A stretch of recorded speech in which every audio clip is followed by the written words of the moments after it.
Je fais maintenant la formation de la rouille, d'accord?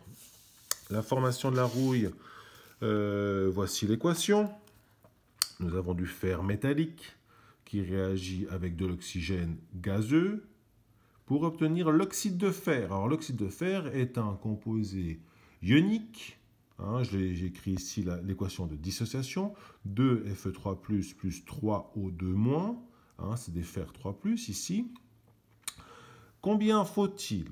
Combien de faut-il? Bon, ça, il y a des petites erreurs. Mais combien faut-il de grammes d'oxygène? Alors nous entendons bien sûr le dioxygène, hein, le O2. Combien de grammes de O2 faut-il pour transformer intégralement en rouille une chaise en fer de 3 kg? Alors, première étape, nous avons le fer, nous avons aussi de l'oxygène gazeux, nous avons donc l'oxyde de fer 3.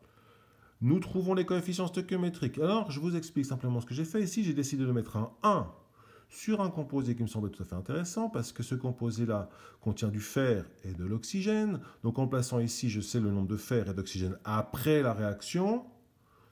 Donc ici, j'ai 2 fers après la réaction, je dois avoir 2 fers avant la réaction. Et j'ai 3 oxygènes après la réaction, donc il me faut 3 oxygènes avant la réaction. Comment obtenir 3 oxygènes à l'aide d'une molécule de dioxygène? Eh bien, on prend 3 demi de dioxygène. Par contre, nous n'aimons pas forcément manipuler les rapports, enfin des fractions dans les coefficients stoichiométriques, même si ça ne dérangerait pas forcément. Je décide de multiplier le tout par 2 et j'obtiens 4 fers réagissent avec 3 dioxygènes pour obtenir 2Fe2O3. Bien, alors maintenant la question est donc combien faut-il de grammes d'oxygène pour transformer intégralement en rouille une chaise en fer de 3 kg? Voici, je forme mes petites colonnes. La masse est donc de 3000 grammes. Je sais que la masse molaire du fer est de 55,85 grammes par mole. Ce qui me donne donc, pour trouver le nombre de moles, je fais 3000 grammes divisé par 55,85 grammes par mole. D'accord, les moles restent et il me reste 53,72 moles de fer. Bien. Passons de cette colonne à cette colonne, toujours utiliser le nombre de moles naturellement, ce sont des rapports stoichiométriques concernant la quantité de matière. Donc pour passer de là à là, je vois que quand 4 disparaissent, alors 3 disparaissent. Donc j'ai un facteur 3 quarts. Ceci doit être 3 quarts plus petit, ou 3 quarts, non, 3 quarts plutôt, 3 quarts égale à 3 quarts de ça.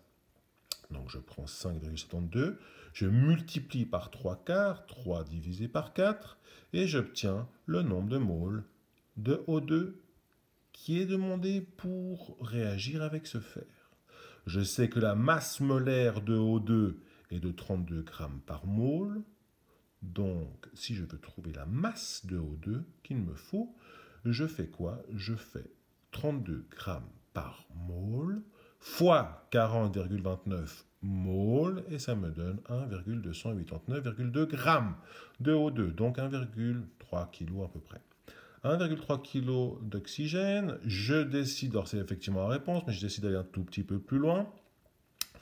Je décide à partir de ça, de se faire, de me dire, de prévoir finalement la quantité d'oxyde de fer qu'on va obtenir. Alors voilà, vous avez compris qu'il y a différents moyens de l'obtenir, mais nous pouvons passer par la masse, parce que ceci plus ceci devrait donner ceci, mais je décide ici de passer par le nombre de moles. Donc si j'ai 53,72 moles de fer qui disparaît, alors j'ai fois 2 quarts, donc une demi, la moitié naturellement, vu qu'il y a chaque substance ici à 2 fers, la moitié de cette quantité de moles va apparaître sous forme de Fe2O3.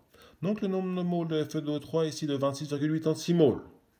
La masse molaire est de Fe2O3 est de 159,69 grammes par mole. Je multiplie ceci par ceci pour obtenir la masse d'oxyde de fer que j'obtiens. 4 kg 289. D'accord?